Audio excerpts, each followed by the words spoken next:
Merci, merci Véronique, merci pour votre invitation et je dois vous dire que je partage tout à fait l'émotion que Véronique a exprimée dans son mot et vraiment c'est un grand plaisir pour moi de venir parler un petit peu des statines et au-delà de ça c'est extrêmement intéressant pour nous en tant que médecins de pouvoir échanger avec une association de patients parce qu'il y a beaucoup de choses qu'on fait mal, qu'on ne fait pas assez, et c'est quand même extrêmement important d'avoir votre retour en tant que patient. Alors, en fait, l'objet de cette présentation, c'est de discuter un petit peu sur la crise des statines, parce que donc le terme, la question est-elle toujours d'actualité? La réponse, elle est simple. Elle est encore plus caricaturale pour vous, ayant une hypercholestérolémie familiale, puisque, comme vous le savez, en gros, les études ont montré qu'en l'absence de statine, le risque de faire un accident a été multiplié par 13 par rapport à la population générale, et que lorsqu'il y a une statine qui est prise tôt dans la vie, le risque devient à peu près le même que celui de la population générale. Donc il y a un effet dans l'hypercholestérolémie familiale qui est totalement caricatural. Et donc cette crise peut vous paraître extrêmement choquante, cette crise médiatique peut vous paraître extrêmement choquante parce que vous êtes la caricature, je dirais, des gens qui bénéficient plein pot du traitement par statine. Et je pense que c'est intéressant en fait d'aller un petit peu au-delà et d'essayer de comprendre comment une crise comme ça peut arriver, parce qu'au fond, ça peut aussi être un outil pour réfléchir aux arguments auxquels on a à répondre. Alors, je voulais juste vous faire un bref rappel historique parce que quand on travaille sur la crise des statines, il y a une analogie ou des analogies qui sont absolument frappantes avec la crise qui se passe autour des vaccins, où finalement c'est exactement le même mécanisme.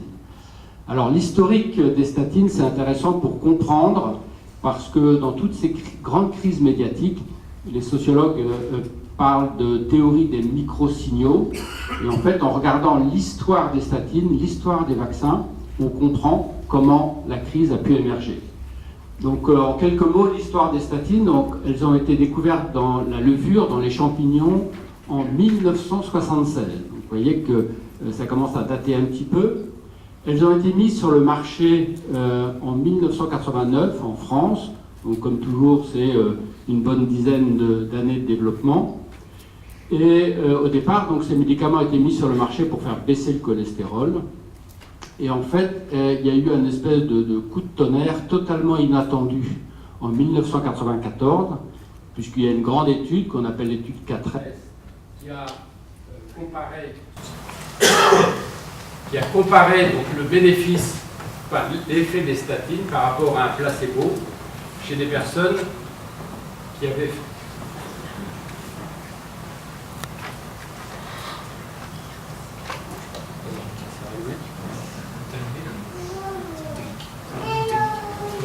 Vous m'entendez si je parle comme ça? Donc, une étude qui a comparé chez des patients qui avaient fait un infarctus et qui avaient un cholestérol élevé, une statine par rapport à un placebo. Et il y a eu une baisse absolument spectaculaire, non seulement de l'infarctus du myocarde, mais aussi de la mortalité.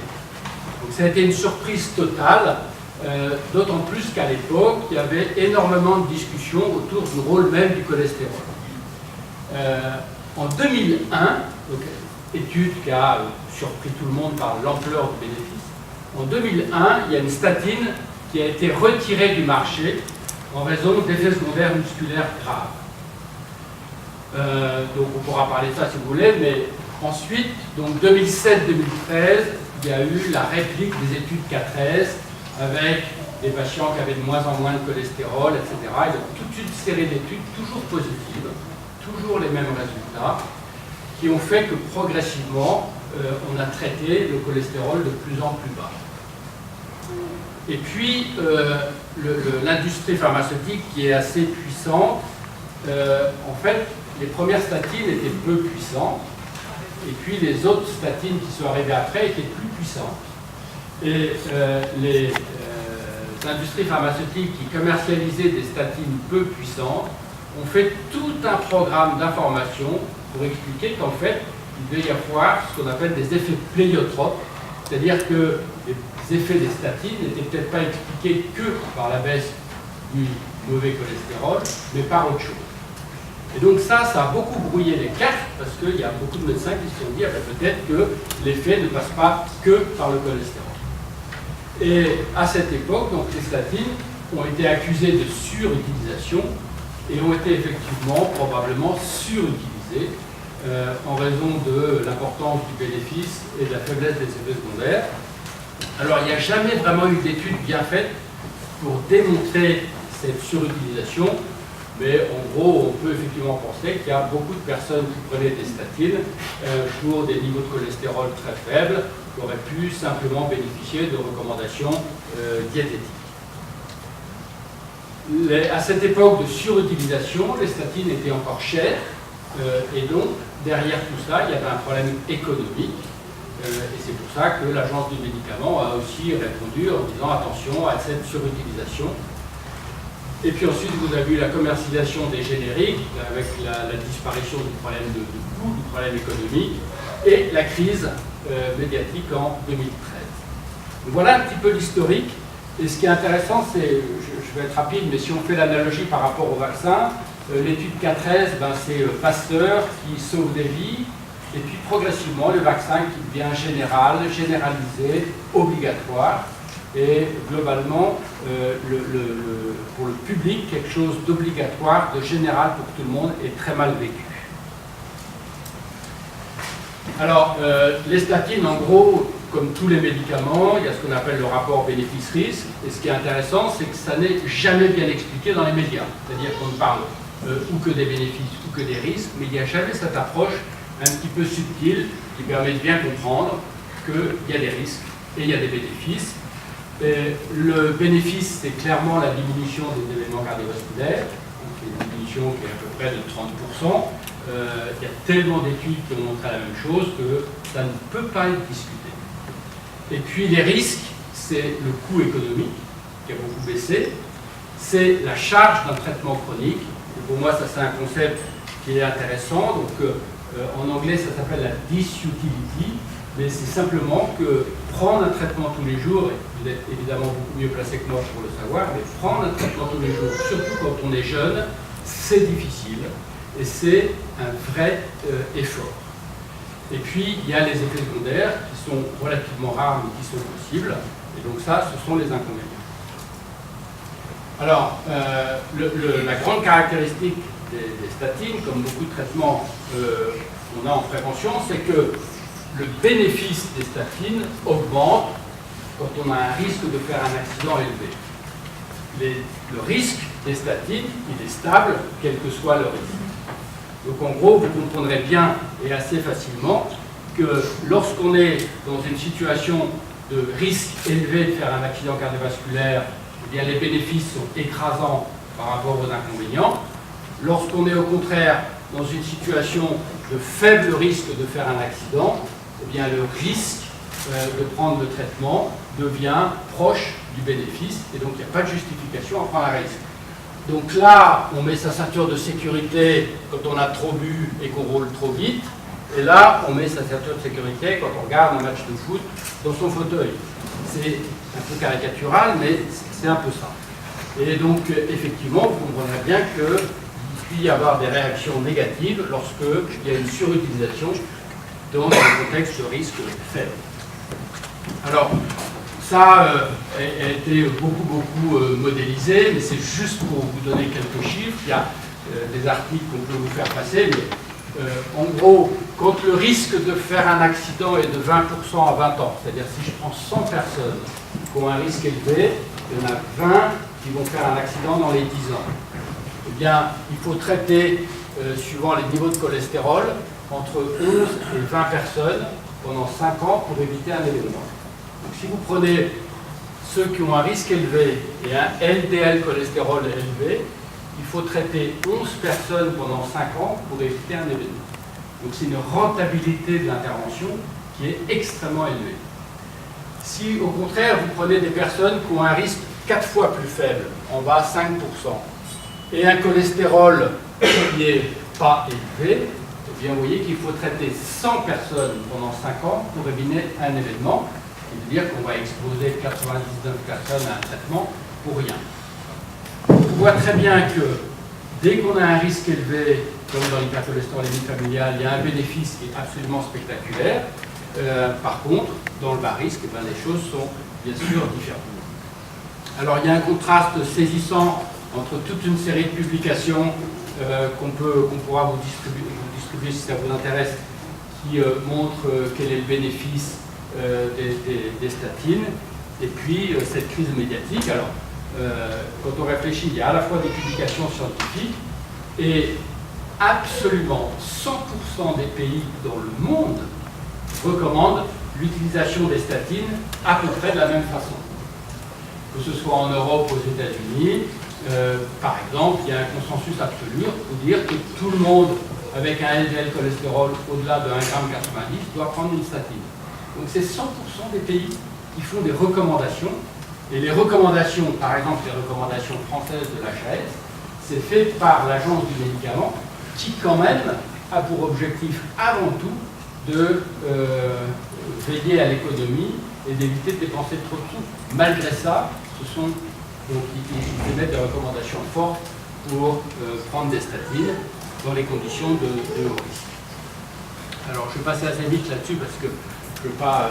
Ce qui est intéressant dans l'évolution actuelle, c'est que on peut modéliser, voir non seulement l'effet des médicaments dans des grandes études en comparant par rapport à un placebo, mais on a des facteurs génétiques qui miment l'action des médicaments. Donc ce n'est pas des médicaments, mais des facteurs génétiques qui font la même chose que ce que font les médicaments. Et ces facteurs génétiques qui abaissent le mauvais cholestérol entraînent une baisse proportionnelle du risque de faire un accident. Donc ça montre qu'il y a une cohérence extrêmement forte entre ce que nous montre la génétique et ce que nous montrent les études de médicaments. Alors la crise médiatique, c'est un peu mon interprétation, mais c'est une série d'interactions avec les mis la mèche, l'explosif, l'explosion et les dégâts, les conséquences de la crise médiatique. Donc je vais juste parler un petit peu de ces 4 étapes. La mèche, donc, c'est beaucoup ce qu'on appelle les complotistes activistes. Je vais vous dire un mot de ces complotistes activistes. Une des grandes caractéristiques des complotistes, c'est et la première étape du complotisme, c'est de faire passer des faits pour des opinions. Donc c'est la première façon d'ébranler les choses, c'est-à-dire qu'on transforme des faits en opinions. L'explosif, c'est un peu ce que je vous ai dit sur l'historique des statines, avec un effet totalement spectaculaire, puis une statine qui est retirée du marché.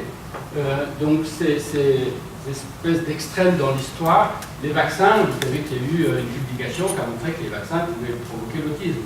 Donc c'était une fausse publication, mais pareil, c'est un bénéfice spectaculaire, puis en fait une critique ou une étude contraire. La plupart des crises médiatiques sont des crises qui surviennent sur des paramètres qui concernent tout le monde.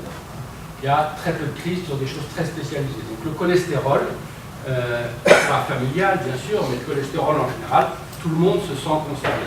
Donc déjà c'est facile de faire apparaître une crise sur ce domaine-là.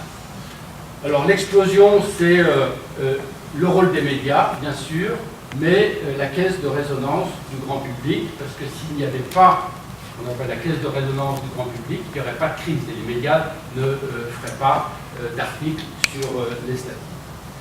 Et puis les publications récentes donc, sur les dégâts, je vais juste vous montrer en France ce qui a été analysé sur la base de la sécurité sociale. Alors, l'explosion, en fait, il y a un phénomène qui, c'est vraiment une explosion parce qu'il y a aussi des intérêts très forts dans la crise. Les éditeurs de livres, si vous faites un livre en faveur des statines, personne ne va l'acheter. Si vous faites un livre en disant que les statines tuent, c'est sûr que vous faites à peu près 300 000 € de bénéfices. Donc les journalistes qui vivent grâce au scoop, sans scoop, c'est compliqué de vendre des journaux. Il y a tout un mouvement, ça on peut en parler, de médecine parallèle, avec parfois des dérives sectaires.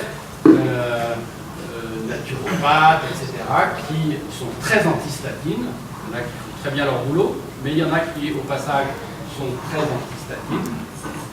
Et puis, donc, l'HAS qui peut aussi jouer un rôle. Alors, juste un mot des complotistes, parce que c'est intéressant et que ce qui se passe sur les statines, ça peut faire réfléchir aussi sur d'autres crises, dans d'autres domaines. Ce sont des gens qui ont des traits de personnalité bien spécifiques. Il faut faire une histoire qui doit apparaître dans son ensemble cohérent. C'est toujours comme ça. C'est une belle histoire.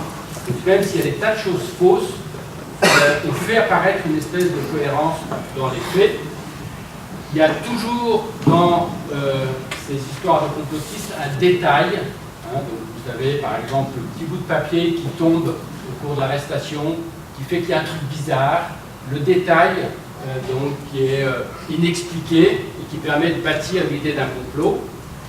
L'élément clé donc, de la mécanique, c'est ce que je vous ai dit, c'est de faire passer des faits pour des opinions. Et l'élément aussi important, c'est que le complotiste apparaît toujours sous un jour normal. Cardiologue au CNRS, par exemple, doyen d'une faculté au hasard. Donc ça, c'est un élément important, c'est pas quelqu'un qui est à part. Alors, juste, parce que les complotistes, donc c'est il y a un ensemble de caractéristiques, voilà, un ensemble de caractéristiques, comme ça j'aurai un peu de voix à la fin, avec des gens qui ont des problèmes d'insertion, des gens qui ont une grande fréquence de traumatisme infantile, souvent des niveaux socio-économiques plus faibles. Bref, dans le complotisme, il y a toute une série de caractéristiques, donc je vais aller assez vite. Mais il y a surtout un très fort pourcentage de gens qui considèrent qu'on ne peut pas compter sur un ami, qu'on ne peut pas parler à un proche quand il y a un problème, et qu'on ne peut pas compter sur un proche en cas de problème. Voilà. Donc ici, ce n'est pas le cas, parce que vous avez l'association et vous êtes sûr que vous pouvez compter sur un aide en cas de problème, et donc vous n'êtes pas des complotistes. Alors, juste l'explosion et le rôle des médias, qui est quand même très délétère, et qui a été très délétère dans cette crise des statines. Actuellement, les médias ne vérifient très peu les sources, leurs sources. Deuxième chose, c'est qu'il y a une immédiateté de l'information, donc peu importe ce qui va se passer après, ce qui compte, c'est de faire comme les autres. Il y a une crise des médias importante qui explique la nécessité du scoop à tout prix, même au prix de la qualité de l'information. Il y a le nombre de scientifiques médecins dans les médias par rapport à une vingtaine d'années été divisé par 4. Donc ce sont beaucoup des journalistes généralistes et il n'y a pas de scientifiques. Donc du coup, ils ont du mal, s'ils vérifiaient les sources, ils auraient du mal à savoir effectivement le vrai du faux. Et puis il y a une forme de toute puissance. Par exemple, au niveau de la loi, véhiculer une idée fausse, même volontairement, n'est pas puni par la loi, sauf circonstances particulières. Donc il y a des circonstances très précises, par exemple quand ça favorise une activité terroriste ou que c'est une atteinte à un candidat. Mais sinon, même si délibérément vous dites quelque chose de faux, en tant que journaliste, ça n'est pas répréhensible. C'est quand même intéressant. Et il y a cette hypocrisie majeure dans le droit de réponse, puisque je peux vous dire par exemple, c'est alors complètement hallucinant, on a toutes les sociétés savantes, sociétés de cardiologie, d'athérosclérose, avaient préparé une réponse quand il y a eu la crise, elle n'a pas été publiée. Donc le droit de réponse, c'est quand même une vaste hypocrisie. Alors on critique trop facilement les journalistes alors qu'ils scoopent en 4 pour nous informer. C'est un joli petit schéma qui résume ce que je vous ai dit. Alors, il y a des tas de choses intéressantes quand même à savoir, parce que je pense que à la fois il ne faut pas non plus critiquer de façon excessive les médias, mais aussi être capable de faire attention aux informations. Donc je pense que je ne sais pas si vous êtes au courant de cette étude qui a été faite par Bohannon, qui en fait a montré qu'il a fait publier une fausse étude dans des journaux scientifiques, et cette fausse étude, tout le monde aurait eu envie de la croire, puisque c'était que manger du chocolat entraînait une baisse de poids. Donc, je vous dis, le rêve, cette étude a été publiée, elle a été reprise massivement par les journaux grand public. Donc, en fait, un individu isolé, donc c'était pour une étude, est capable de faire passer à très large échelle un message totalement faux, qui est que le chocolat, malheureusement, ça ne fait pas perdre de poids. Et donc, voilà, c'est un des exemples, il y en a beaucoup, qui montrent qu'en fait, on peut très facilement faire passer des fausses informations. Et donc, c'est ce qu'on appelle l'expérience de Boano. Alors, le public en tant que caisse de résonance, il y a 5 points intéressants. Et donc, je travaille beaucoup avec Jocelyn Rhodes. Jocelyn Rhodes, c'est un sociologue qui est spécialiste des crises, et notamment des crises autour de l'alimentation. Donc, il y a certaines phrases que j'ai reprises de lui, et en l'occurrence la première. L'attention de nos concitoyens est passée pour l'essentiel des risques naturels, comme les épidémies, aux risques manufacturés, c'est-à-dire aux risques produits par les activités humaines. Et donc il y a toute cette vague qui est de rejet de tout ce qui est industriel en faveur de ce qui est naturel, joue un rôle et explique en partie cette notion de caisse de résonance vis-à-vis d'une crise autour du médicament. Il y a une défiance croissante vis-à-vis des institutions et des scientifiques. Donc vous avez ici quelqu'un qui parle en face de vous, qui est pourri. Et donc les scientifiques ne sont plus considérés comme crédibles, en tout cas moins qu'avant. Il y a une évolution très forte du marché, ce qu'on appelle le marché cognitif et des médias sociaux, qui favorise l'expression des conspirationnistes et la viralité de l'information. C'est-à-dire qu'aujourd'hui, par le biais des réseaux sociaux, donc une information peut aller très très vite et devenir, donc c'est le terme actuel, virale. Quatrième point, c'est qu'il y a un rejet de la notion de prévention de masse. C'est vrai pour les vaccins, c'est vrai pour l'alimentation. Et donc la notion, par exemple, qu'il faudrait que tout le monde prenne une statine à 50 ans, peu importe que ce soit vrai ou pas, c'est pas le problème. En tout cas, ça, c'est rejeté par le grand public. Donc, ce que veulent savoir les gens, c'est est-ce que c'est bien pour moi? Moi, le reste, c'est pas mon problème. Donc, la notion de prévention de masse, même si elle est compréhensible, est rejetée globalement. Et puis enfin, et là je vais aller un peu plus vite, il y a toute une complexité sur la sociologie du cholestérol, puisque au niveau du grand public, finalement, le cholestérol, alors c'est pas votre cas, mais le cholestérol est mal compris, le cholestérol, il y en a du bon, il y en a du mauvais, s'il y en a du bon, c'est que c'est pas si mauvais. Et donc il y a une mauvaise compréhension du cholestérol dans le grand public. Et puis il y a aussi une sociologie des maladies cardiovasculaires, puisque aujourd'hui, les maladies cardiovasculaires restent fortement associées à la notion de fatalité. Et le corollaire de ça dans le grand public, ce qui n'est évidemment pas votre cas, c'est que fatalité, ça veut dire absence de prévention. Donc finalement, quand on interroge les Français, c'est ce qu'on avait fait dans une ville à Épernon, eh bien on s'aperçoit que la maladie cardiovasculaire, c'est lié à la fatalité. Et en plus, sociologiquement, la maladie cardiovasculaire est quelque chose qui est compris inconsciemment comme venant de l'intérieur, alors que le cancer est une maladie qui est comprise sociologiquement comme un mal qui vous grignote de l'extérieur. Donc on a envie de lutter contre un mal qui vous grignote de l'extérieur, et par contre, l'idée de lutter contre quelque chose qui est fait de l'intérieur et qui est en plus lié à la fatalité est beaucoup plus complexe. Donc tout ça mélangé explique qu'effectivement la crise a pu apparaître. Alors, je passe aux dégâts. Pour respecter mon temps et qu'on puisse discuter, je vous montre juste le résultat. Donc, une étude française, donc vous savez qu'il y a 68 millions de personnes qui sont à la sécurité sociale en France, que les seuls qui ne sont pas sur la base de la sécurité sociale, ce sont les sénateurs et les députés. Donc ça fait un petit nombre. En gros, il y a une équipe de pharmacologues de Bordeaux qui a regardé l'évolution de la mortalité après la crise médiatique autour des statines. Et donc ce qu'ils ont montré, c'est premièrement, donc ils ont comparé ce qui s'était passé en 2013 par rapport à 2012, 2013 par rapport à 2012 plus 2011. Et ce qu'ils ont montré, c'est donc qu'il y avait une augmentation après la crise médiatique des statines de 40% des arrêts de statines et une augmentation de 17% de la mortalité.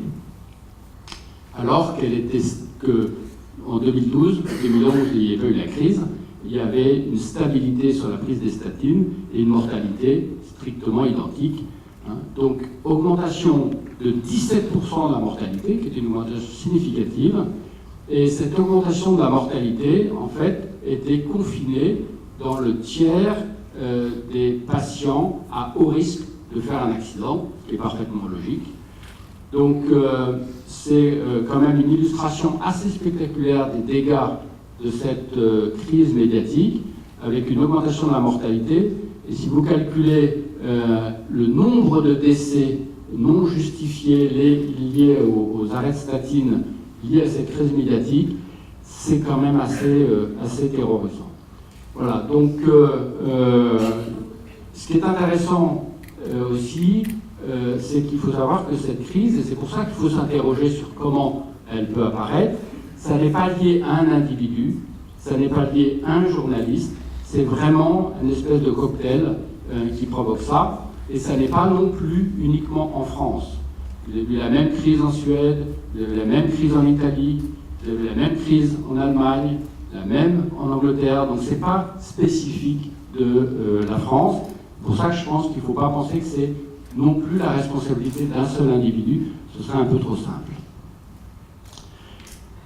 Voilà, donc en conclusion, la crise sur les statines elle est particulière en raison de ce contraste majeur entre l'importance de la crise médiatique et ce qu'on appelle en médecine le niveau de preuve très élevé, c'est-à-dire la somme des preuves qu'on a que les statines sont efficaces.